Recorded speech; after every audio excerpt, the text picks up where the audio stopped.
7th class math exercise 6.3 question number 3 find the area and the perimeter of rectangle whose length is 15 centimetre and length of one diagonal is 17 centimetre. तो पहले दी figure बना लेते हैं।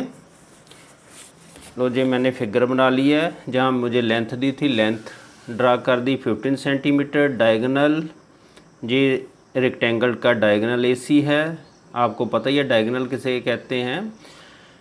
जो conjunctive vertex को छोड़कर आगे जो वर्टेक्स आता है उसको जो लाइन सेगमेंट मिलाती है उसे हम डायगोनल कहते हैं।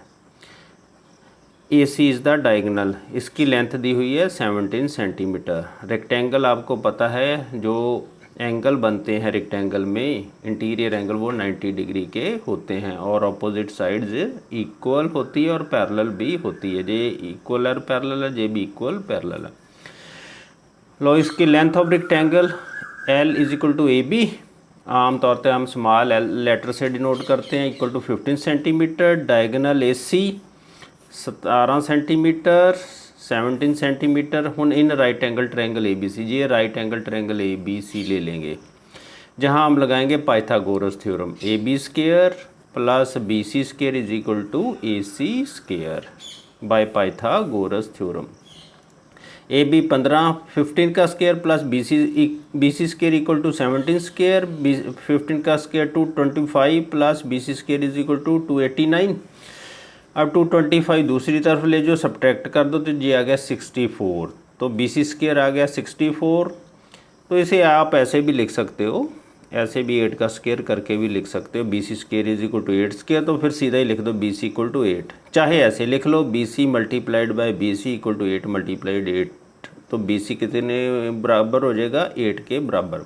कहने का मतलब हम 64 के फैक्टर जहाँ कर दिए, फैक्टर्स ऑफ 64। अगे नेक्स्ट ब्रेड्थ ऑफ रेक्टेंगल कितनी हमारे पास आ गया, BCB equal to 8 centimetre answer आ गया। अभी आंसर नहीं आया, अभी तो हमने B की वैल्यू निकाली है। इसने क्या कहा है हमें निकालने के लिए, एक तो पेरीमीटर कहा है और दूसरा एरिया। लो पेरीमीटर का फार्मूला हमें पता ही है, हमने लोअर क्लासेस में पढ़ा हुआ है। Perimeter of rectangle is equal to 2 into length plus breadth. Length 15 है, ये तो दी हुई है, ब्रेड्थ हमने निकाल ली है 8। लो वैल्यू पुट कर दी।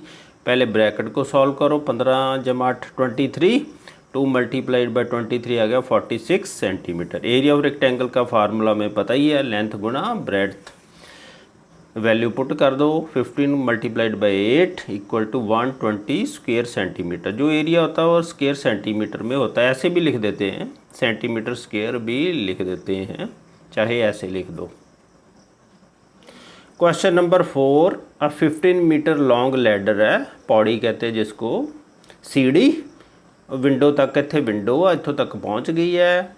12 मीटर हाई है, जो विंडो की जो हाइट है ज़मीन से वो 12 मीटर है from ground.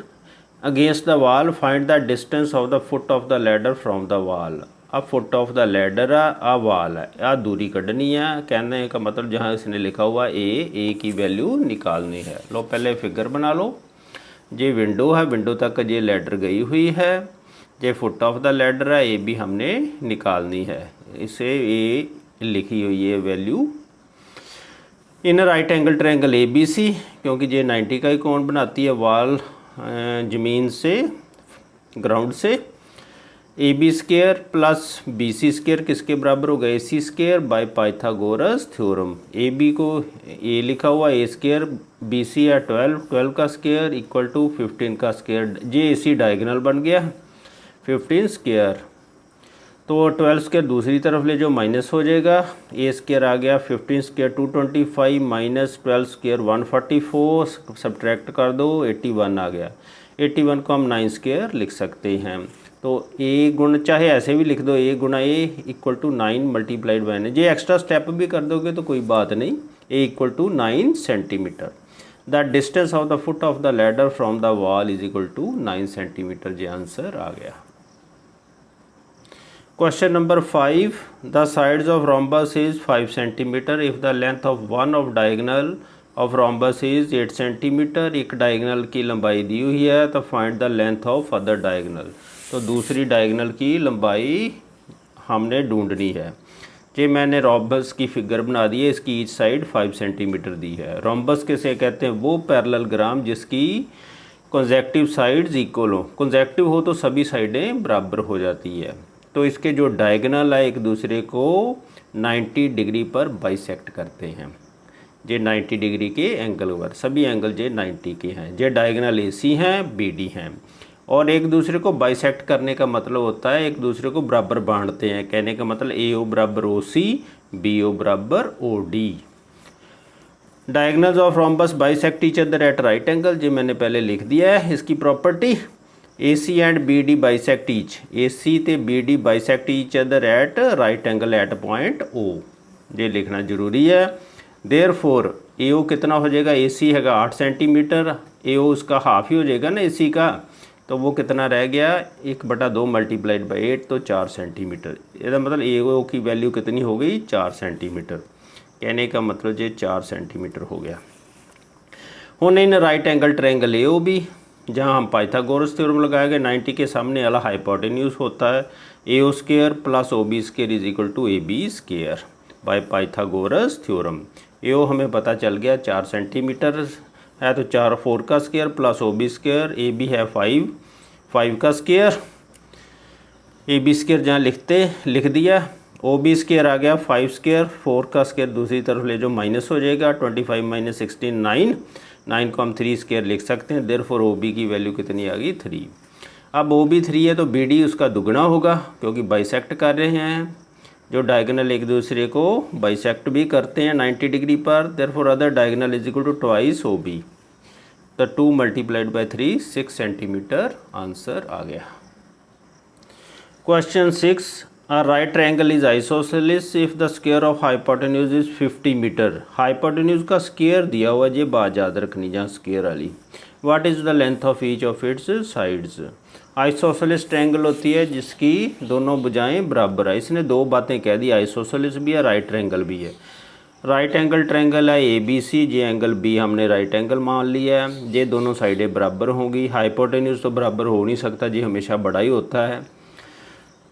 Late AB equal to BC, दोनों साइडों को कितना लिख लिया? X metre. AC स्क्वायर हमें गिवन है, जहाँ ज़रा ध्यान रखने वाली बात है, जहाँ स्क्वायर दिया हुआ है। AC square equal to 50 metre given by Pythagoras theorem. AB square plus BC square is equal to AC square. ये डायगनल है, 90 डिग्री के सामने वाली जी साइड होती है वो डायगनल होती है। X स्क्वायर जमा X स्क्वायर इक्वल टू 50, जहाँ 50 स्क्वायर ना कर देना, क्योंकि हमें AC स्क्वायर ही 50 दिया हुआ है। 2x स्क्वायर दोनों को ऐड करोगे इक्वल टू 50, 2 नीचे ले जाओ, काट दो, 25 हो गया x स्क्वायर। इसको हम 5 का स्क्वायर लिख सकते हैं 25 को, जहाँ 25 आ गया ना, तो इसका स्क्वायर 5 का स्क्वायर 25 होता है। अब ये पावरें अगर इसको 1/2 से हम मल्टीप्लाई करेंगे एक्सपोनेंट से, तो ये कट जाएंगी, तो 2 से 2 कट जाए, ख़त्म हो गया। x equal to 5 metre. तो AB, ये A है, AB बराबर BC इक्वल टू 5 मीटर। फिर ये दोनों साइड इक्वल हैं, क्योंकि आइसोसेलेस ट्रायंगल में दो साइडें इक्वल होती हैं ट्रायंगल की। Therefore length of each side कितनी हो गई? 5 मीटर।